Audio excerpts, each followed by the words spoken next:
I am not your ATM. Never again.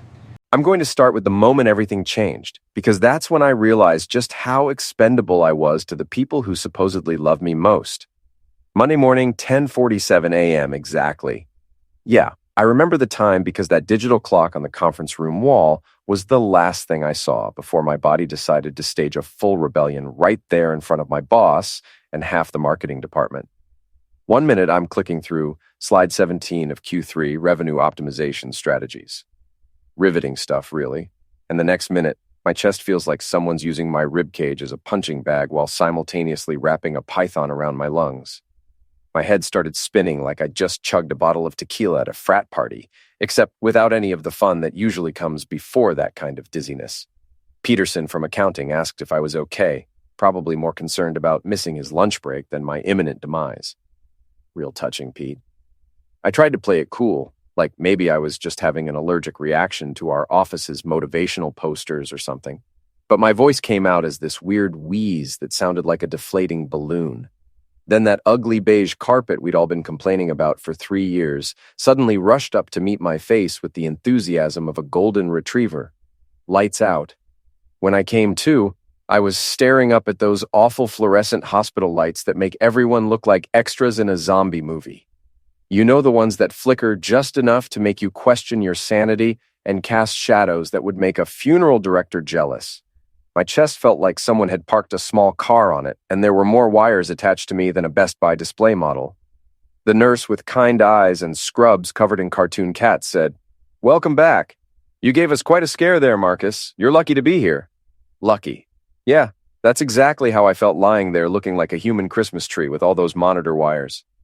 Then came Dr. Martinez, consulting his clipboard like it held the secrets of the universe. "Mr. Thompson, you've suffered what we call a cardiac event. A serious one. Your heart essentially said nope and took an unscheduled vacation." Cardiac event? Gotta love medical terminology. They make it sound like your heart threw a surprise party instead of nearly eliminating you. But I got the message loud and clear. I'd had a heart attack at 34. "We've contacted your emergency contact," Dr. Martinez continued.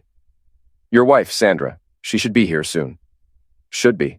Those two words hung in the air like a bad smell. Sandra should be here.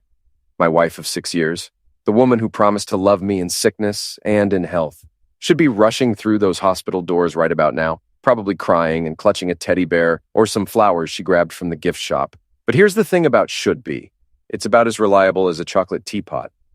Night 1. Nothing. No Sandra bursting through the door, no frantic phone calls asking about my condition. Just me, the beeping machines, and a steady rotation of nurses who kept checking if I needed anything. Yeah, I needed something all right. I needed my wife to give a damn that I'd nearly shuffled off this mortal coil. Day 2 rolled around and still no sign of Sandra. The young doctor, Dr. Ruiz, kept patting my arm with that practiced sympathy they teach in medical bedside manner 101. "Rest up, Mr. Thompson," he'd say. "Someone should be here soon." Someone should be here soon. There's that word again, should. The nurses tried to be encouraging. "Traffic's probably bad," suggested the one with the cat scrubs. "Maybe she's stuck at work," offered another. "Sure, because nothing says loving spouse like prioritizing spreadsheets over your husband's coronary incident." The other patients on my floor had visitors constantly. Room 314 had so many flowers it looked like a funeral home exploded. Room 318's family brought enough food to feed a small army. Me? I got acquainted with every rerun of The Price is Right and became best friends with the vending machine down the hall. Day 3, and I'm starting to feel like Tom Hanks in that movie where he's stuck on the island, except instead of a volleyball named Wilson, I've got a heart monitor that beeps every time I think about how spectacularly my wife has failed at basic human decency. I'm lying there counting ceiling tiles when my phone finally makes some noise. For about half a second, my stupid optimistic heart does this little hopeful flutter. Maybe it's Sandra. Maybe she's been in some kind of accident herself. You know, all those ridiculous scenarios your brain conjures up when someone you love acts like you've suddenly become invisible. But no, it's Instagram. The notification reads, "Ashley Martinez tagged you in a photo." Ashley. That's Sandra's younger sister. The one who thinks influencer is a real job and that taking pictures of her avocado toast constitutes contributing to society. I tapped the notification with the kind of morbid curiosity you get when you drive past a car accident. And there it is, in all its filtered, Valencia-tinted glory.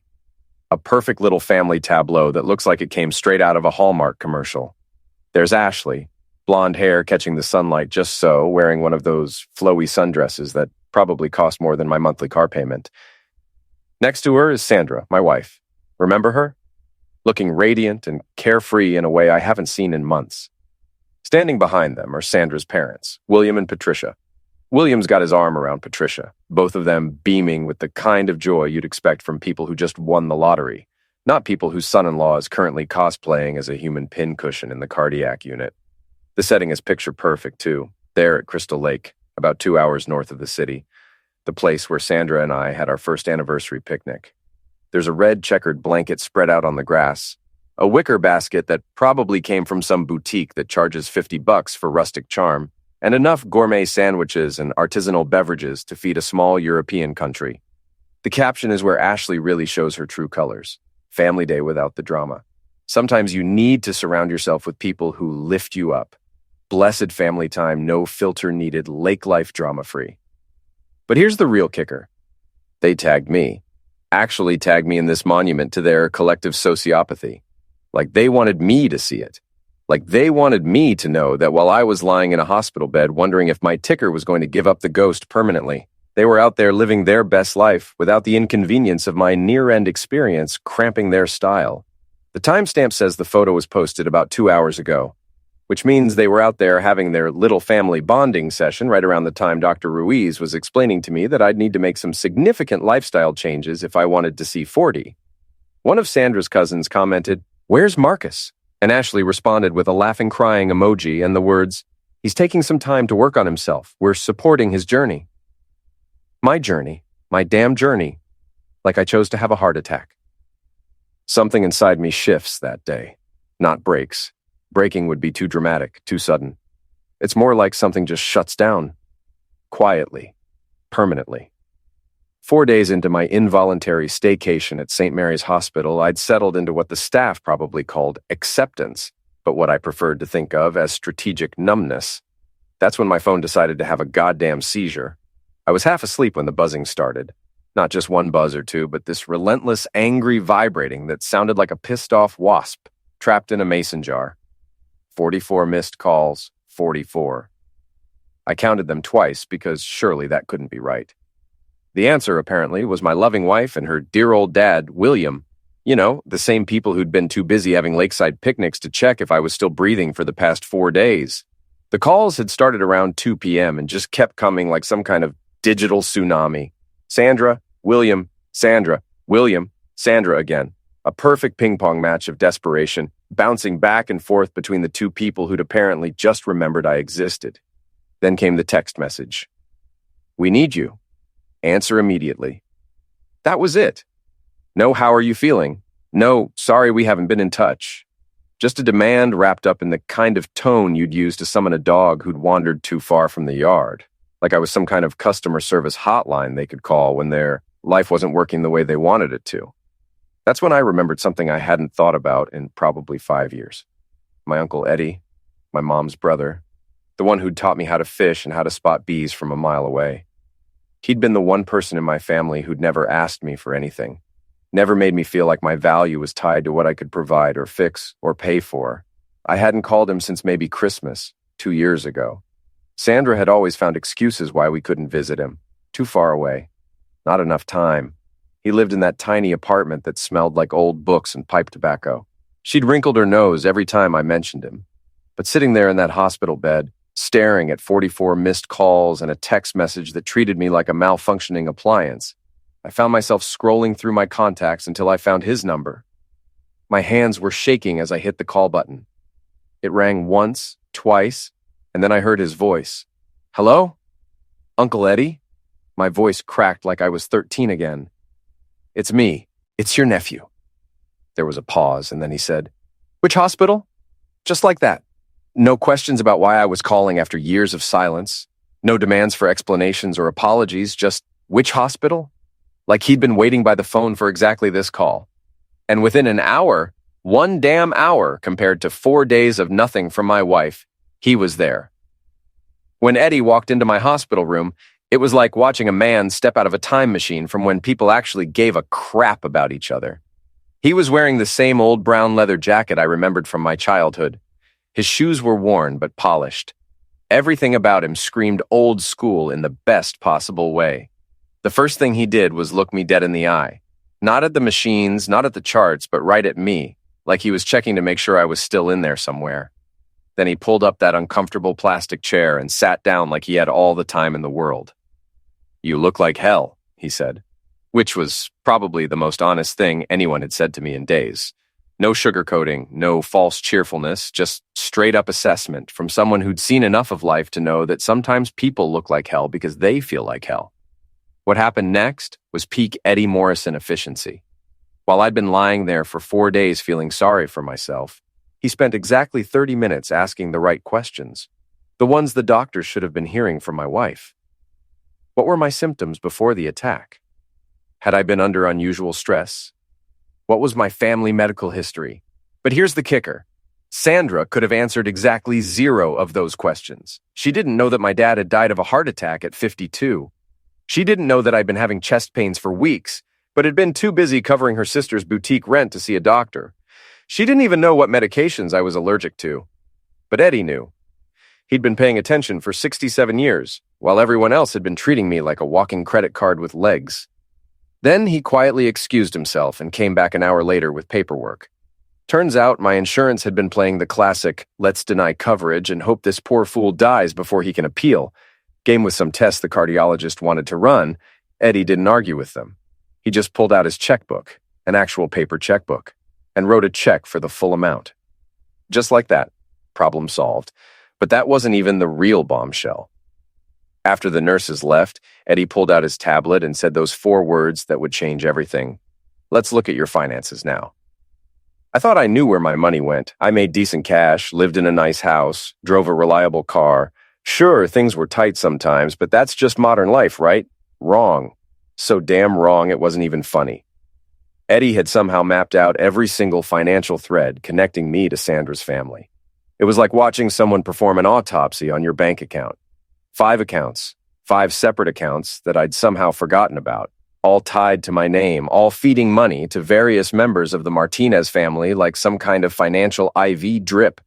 Sandra's personal checking account, which I'd added myself to for emergencies, and which she'd been using for her daily Starbucks habit. The business account for Ashley's boutique, which I'd co-signed for just until she got established 3 years ago. A credit line for William's perpetually failing home improvement projects. Even a damn auto insurance policy that covered Sandra's car, Ashley's car, and Patricia's ancient Honda. "Jesus Christ," I whispered, staring at the numbers on his tablet screen. "How did I not know about all this?" "Because they made sure you didn't know," Eddie said matter-of-factly. "Look here, Ashley's boutique rent gets automatically deducted from your business account on the 15th of every month. Has been for 3 years.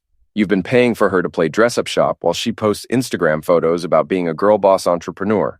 The rent alone was $1,500 a month. $1,500 every month for 3 years.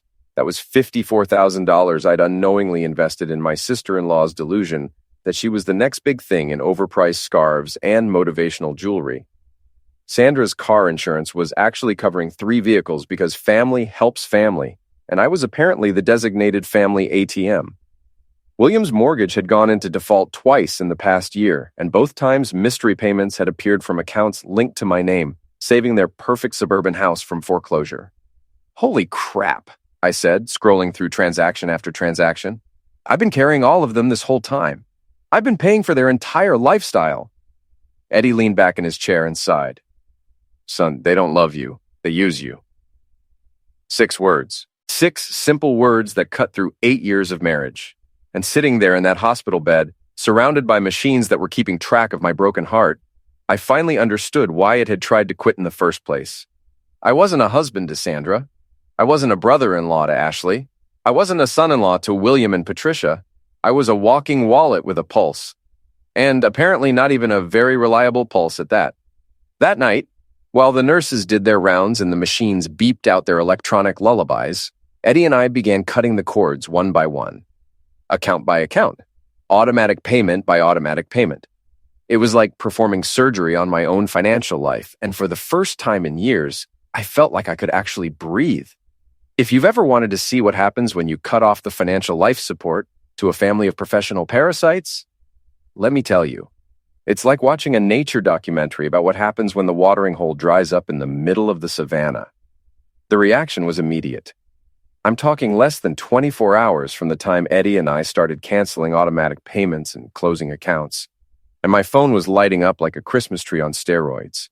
Sandra's voicemail came first, a masterpiece of entitled indignation wrapped up in that fake concerned wife voice she'd perfected over the years. "I don't know what kind of game you think you're playing," she started, "but cutting off the accounts? Really? That's your solution? I don't know what's gotten into you, but this isn't the way to handle whatever midlife crisis you're having. You're being incredibly selfish right now, and frankly, it's embarrassing." Like adults, right? Because nothing says adult conversation like completely ignoring your spouse for 4 days while he's in the hospital and then lecturing him about responsibility when the money stops flowing. Ashley's text was even better. "My account balance is $19. Fix this." That was it. No, "How are you feeling?" Just a bank balance and a demand? $19.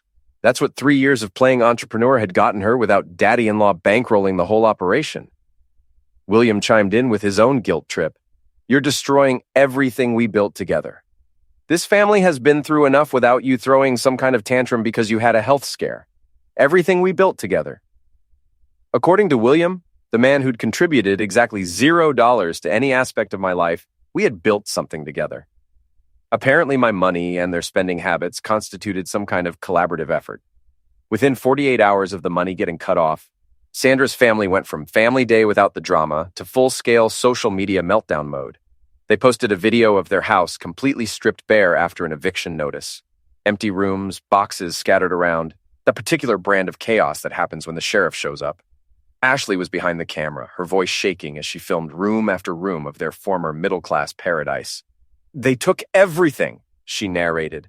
"Everything we worked for, everything we built, gone." The caption was, "They took everything. Guess who let them?" But here's the thing. They genuinely seemed to believe that the bank had stolen their house. They were playing the sufferers so hard you'd think they'd been struck by lightning instead of being served an eviction notice for not paying their mortgage. Except, I knew the truth.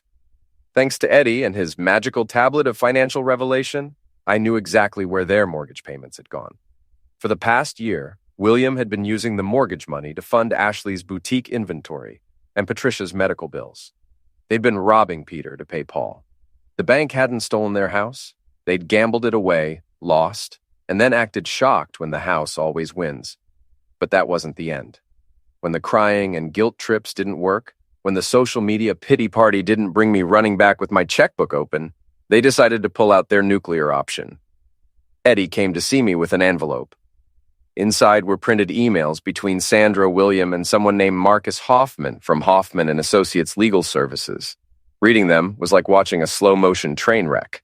The first email, dated just 2 days after my heart attack, was from William to this Hoffman guy with Sandra copied. The subject line made my blood pressure monitor start beeping. "Emergency guardianship consultation. Urgent." "Mr. Hoffman," William had written, "as we discussed on the phone, my son-in-law has had a serious cardiac event and is currently hospitalized. His behavior since the incident has been increasingly erratic and concerning. He's made several irrational financial decisions that are putting his family's security at risk, and we're worried about his mental state. We need to explore options for temporary guardianship to protect his assets and ensure he gets the help he needs.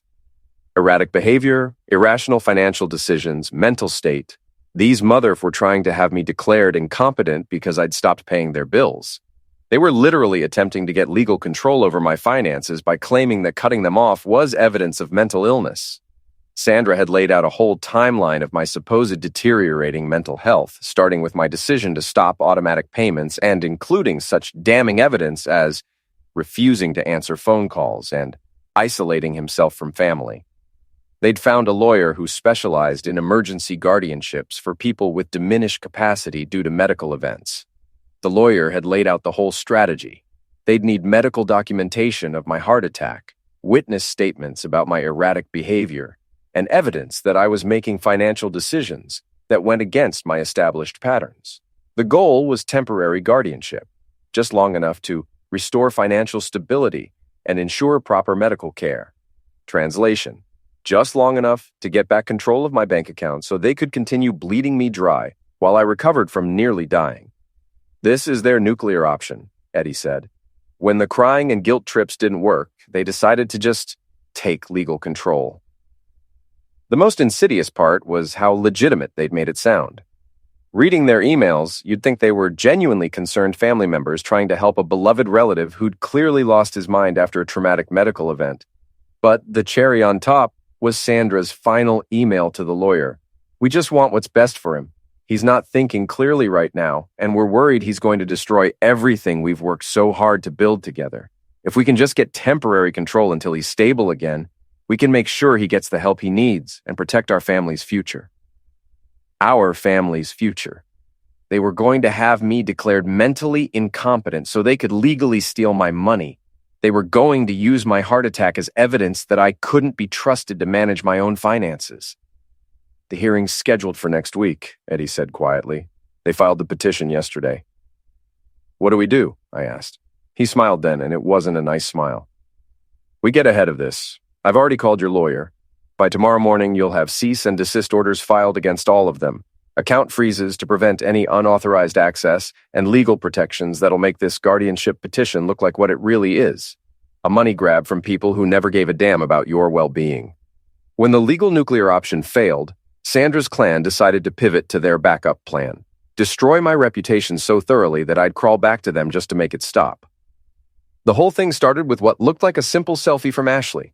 No fancy filter, just her sitting in what appeared to be her car, looking like she'd been crying for hours.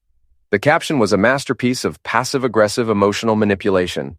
Sometimes the people we love the most are the ones going through the hardest times.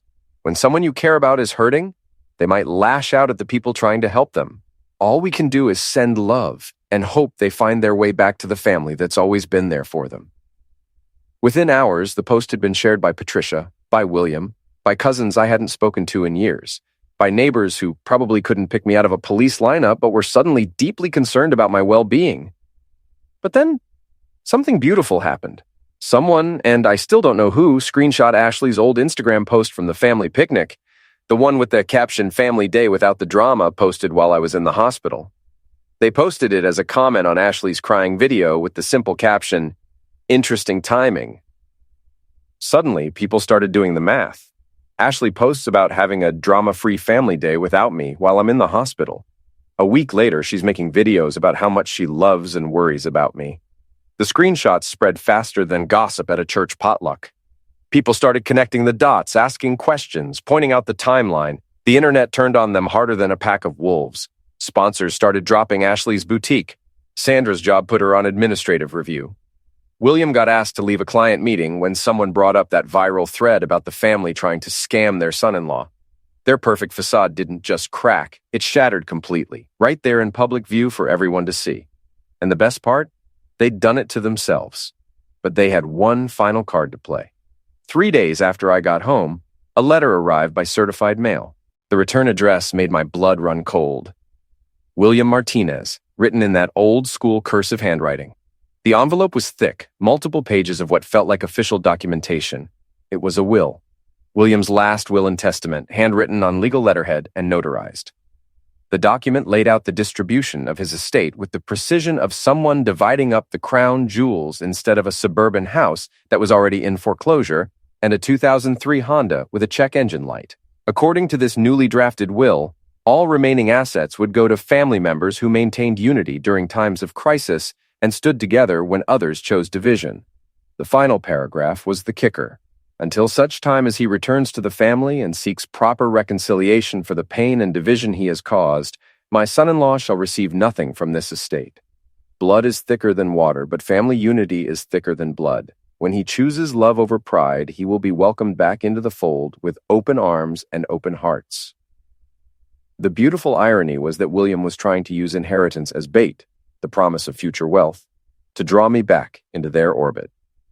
Except there was no wealth. The house was gone, foreclosed on because they'd been gambling with the mortgage payments. William's estate consisted of debt, broken dreams, and a collection of get-rich-quick schemes that had never quite panned out. He was offering me nothing and calling it everything. I called Eddie and read him the will over the phone. The silence that followed was so long I thought the call had dropped. "Grandpa, you still there?" "Son," he said finally, "that man is trying to bribe you with nothing and call it something." That's when I made the call that would end this once and for all. I called my lawyer and told him I wanted to file a permanent no-contact order against the entire Martinez family. No more phone calls, no more letters, no more manipulation disguised as legal paperwork. For the first time in 8 years of marriage, I was cutting the last tie. I didn't want William's inheritance. I didn't want their conditional love. I didn't want their family unity that only existed when I was writing the checks. I wanted freedom. The day I walked out of St. Mary's Hospital for the last time, Eddie was waiting for me in the parking lot with his ancient Toyota Camry. No fanfare, no dramatic music. Just an old man in a worn leather jacket ready to drive me toward whatever came next. We drove past the city, past the suburbs where Sandra and I had lived in our perfect little house with our perfectly screwed-up relationship. The further we got from civilization, the easier it became to breathe. The cabin turned out to be everything Eddie had promised. It wasn't some luxury mountain retreat, just a simple, honest building that had been built to serve a purpose instead of to impress anyone. Log walls that had weathered decades of mountain winters. A front porch that looked like it had been designed for sitting and thinking rather than posing for Instagram photos. "Owner's name is Bill," Eddie said, pulling my bags out of the trunk. "Retired park ranger. Lost his wife last year. Decided he wanted to move closer to his kids in Florida. Says the place has good energy." That first night in the cabin, I sat on the front porch and watched the sun set behind mountains that had been there long before my marriage and would be there long after Sandra had moved on to her next sufferer. I made dinner in a kitchen that was mine, in a house where nobody expected me to solve their problems or finance their dreams or apologize for having boundaries. For the first time in 8 years, I went to sleep without setting 17 alarms or making mental lists of whose crisis I'd need to handle the next day. I just slept like a normal human being who wasn't responsible for everyone else's happiness and financial security.